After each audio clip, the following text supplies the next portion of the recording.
Who was pushed to the ground by a mentally ill person died. I wonder what you think of the fact that the city's not doing anything to deal with mentally ill homeless people and what they should be doing. Well, that's been the primary plank of my campaign, is that we have to embrace the emotionally disturbed persons, these lost souls. What happened to the $1.25 billion that de Blasio and his wife Charlene spent on Thrive, really a non-existent program that should have been caring for these emotionally disturbed persons. So what happened to Maria Ambrosio has happened to so many other people. But I'm not going to blame the emotionally disturbed persons. They shouldn't be in the streets, the subways, and the parks. Who are you blaming though? What, is the city not doing enough? Well, when the pandemic and the lockdown came, we needed the beds. So I understood the state, municipal hospitals, the private hospitals needed the beds, so they released their psychiatric inpatients. But they never went out to retrieve them. And as a result, I deal with them all the time. Penn Station, streets, parks, subways. And you can see they're a danger to themselves and everyone else. They need their medication. They need their mental health. You have Kirby Psychiatric, a state facility on Randall Island. It's only half used. You have Creedmoor in the northern part of Queens near the Northern Boulevard. It's partly used. All that space could be used to house emotionally disturbed persons, and not only the ones in the streets, but the ones on Rikers Island who clearly are causing problems for other inmates and for correctional officers. They shouldn't be there. They should be in these mental health care facilities. What's the city's right to involuntarily remove them from the streets, and what's your threshold for doing that? Well, it's clear. It's what used to be done. You take them in for a psych evaluation. If you have two consenting psychiatrists who say that they need more of an evaluation, you can hold them for 90 days. And then after 90 days, you can make a determination if they should be committed or if they should be released. But how are they ever going to recover roaming the streets, the subways, and the parks? They have no medication, and whatever psychosis they had originally just gets worse and worse and worse. We are not a compassionate city. I don't know many Democrats or Republicans who are compassionate when it comes to the emotionally disturbed. In fact, if you remember in the blackout and the pandemic, they were screaming about the fact that these people were defecating and urinating in the streets. And then I said, realize you closed all the public bathrooms and lavatories. Where are these poor people to go and eliminate? Even billionaires have to do that once or twice a day. Where are these people going to? And they never, ever consider what they've done by releasing these emotionally disturbed. And I hope de Blasio, first and foremost, who's going to be in this parade, and I hope the people here boo him like they did yesterday in Morris Park. I was there, and I could hear the chorus of boos as people were saying, get out of here, you're never here in the Bronx. So let me ask you this, if you add this to the fact that two teenagers were shot over the weekend in separate incidents, is the city out of control? Oh, there's no doubt. Now, it's not back to the 70s and 80s. You know, some people would like to act as if we're back at a time we had 2,000 murders a year, 5,000 shootings, most of them unresolved. But we have precipitously dropped so quick in terms of the loss of quality of life and violent crime, and it's mostly young men with guns. And I believe I'm the best candidate to deal with that because unlike Eric Adams, who's constantly talking about I carry a gun, a bulletproof vest, in order to be a role model to these young men, you have to say, look, I've been shot 5 times. I don't carry a gun. I don't wear a bulletproof vest. That's not a sign of manhood. So what do you want to see happen? What I want to see happen is that we got to get into these neighborhoods where I'm all the time, in the subway streets, the public housing projects and tenements, and we got to do as I say and do as I do. Young men want to look at role models. They don't want to see gun toters because then they'll say, well, guess what? Intel tells me the Bloods want to shoot me in the back of the head.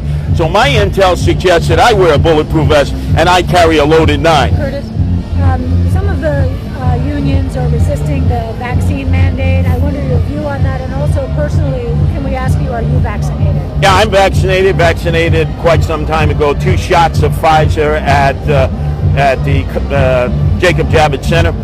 What it should be is what I believe is fair. If you can't be vaccinated because of medical conditions or religious beliefs, or you just don't want to be vaccinated, they should be tested once a week. That to me is fair. If you notice, some civil servants, that's the rules of the city. Other civil servants, they all have to be vaccinated. That doesn't appear to be fair and square to me. So I say the compromise is, if you're not going to be vaccinated or you can't be vaccinated, they need to be tested once a week, like we all were before the vaccines.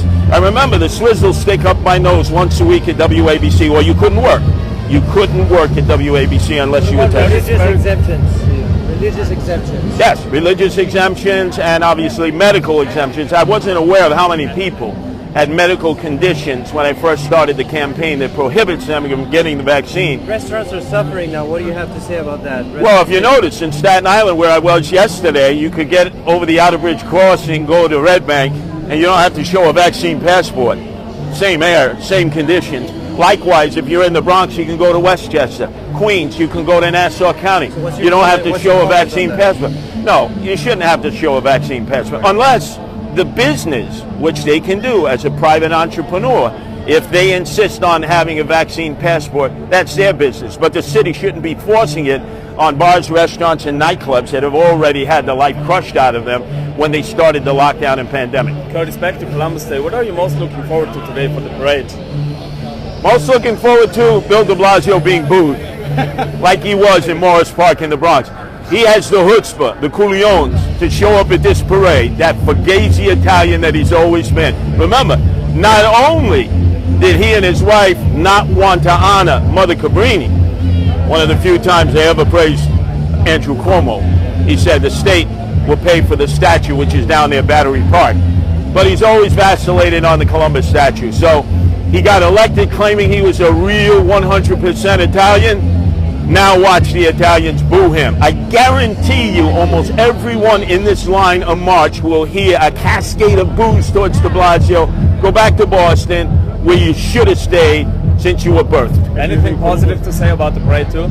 Oh, the parade, yeah, it's a celebration of Italian-American achievement, of pride, of contributions. My grandfather, who couldn't read and write, was a ditch digger, who helped build what is now the U Carey Tunnel, the Brooklyn Battery Tunnel, and my grandmother, Nicoletta. So Fidel and Nicoletta Bianchino, and to all of my relatives on the Italian-American side, hard-working. They're the equivalent, the Southern Italians, of what people from Central America and Mexico are today. They did all the grunt work. They got none of the praise. They got none of the attention. They got none of the mula shmula and schiaro, but they worked hard and lived the American dream. Now it's time for a new wave of immigrants to follow in their footsteps. Columbus should still be celebrated apart from the Italian-American heritage and the Italian daily newspaper last time. Sure.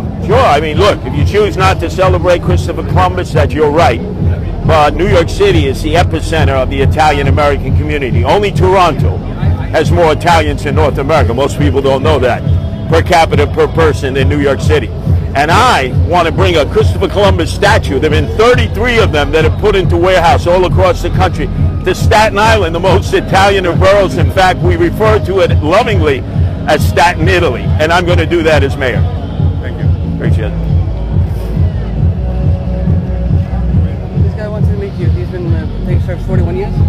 Say that again?